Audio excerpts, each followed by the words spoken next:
Ondertussen de laatste combinatie objectbewaking Piet Kersenboom met Pablo, certificaat.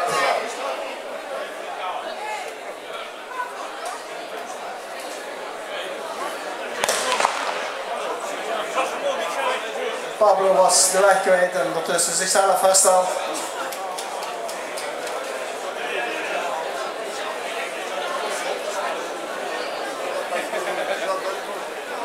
Oké, brengt de helper tot stilstand.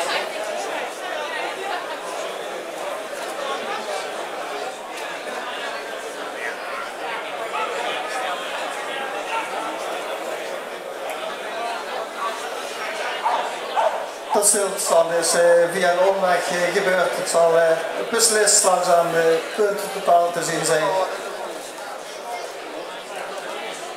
Alsnog kan deze oefening tot een redelijk eind gebracht worden, dus deze combinatie.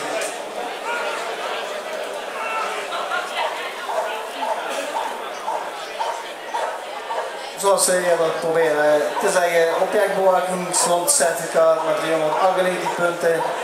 De nominatiewedstrijd 392 punten. En een politieonderdienstcertificaat ook in bezit van deze combinatie met 436 punten. En ook voor ons deze oefening